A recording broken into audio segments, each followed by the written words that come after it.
Good afternoon. When making decisions on pay as your Prime Minister, I have a responsibility to be fair. Fair to public sector workers who do so much in the service of our country, but also fair to taxpayers who ultimately fund our public services. And the best way we found of making fair decisions about public sector pay are the independent pay review bodies. They were called for by the unions themselves, and for over 4 decades, they have been the independent arbiters of what is fair and responsible. Those bodies have considered a range of evidence about where to set this year's pay, and their recommendations to government are for public sector pay rises to go up by a significant amount. Now, clearly, this will cost all of you, as taxpayers, more than we had budgeted for.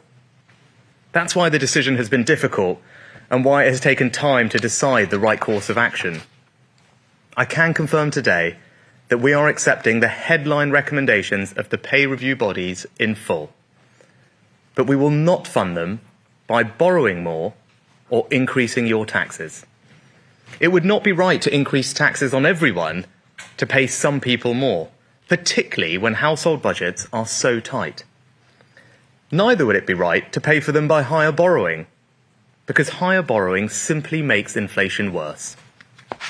Instead, because we only have a fixed pot of money to spend from, that means government departments have had to find savings and efficiencies elsewhere in order to prioritise paying public sector workers more. Now, there's a clear message here. There are always choices. Budgets are not infinite. When some ask for higher pay, that will always create pressures elsewhere, costs, which must ultimately be borne by the taxpayer or by spending less on our other priorities. So that's our decision. And having honoured the independent pay review process, I urge all union leaders to accept these pay offers and call off their strikes. Already, earlier this year, the NHS Staff Council, representing over half a dozen unions and over 1 million NHS workers, made a significant decision and voted to accept our pay offer and suspend strikes. I'm grateful to them and their members. And today, in response to the news of our decision, I'm pleased to say we've had another major breakthrough. All teaching unions have just announced that they're suspending all planned strikes immediately. Teachers will return to the classroom. Disruption to our children's education will end. And the unions have themselves confirmed that this pay offer is properly funded. And so they're recommending to their members an end to the entire dispute. So it is now clear, momentum across our public services is shifting. The vast majority who just want to get on with their life's calling of serving others are now returning to work. And in that spirit, I want to address those yet to do so.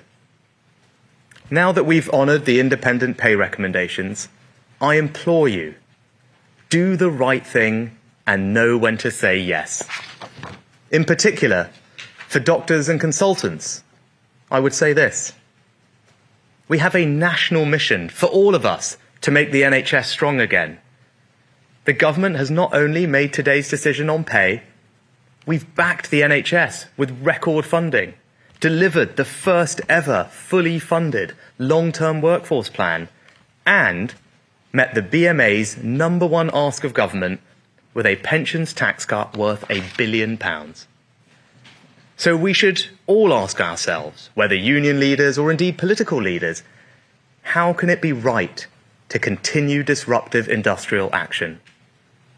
Not least because these strikes lead to tens of thousands of appointments being cancelled every single day, and waiting lists going up, not down. So, today's offer is final. There will be no more talks on pay. We will not negotiate again on this year's settlements, and no amount of strikes will change our decision. Instead, the settlement we've reached today gives us a fair way to end the strikes, a fair deal for workers, and a fair deal for the British taxpayer. Thank you.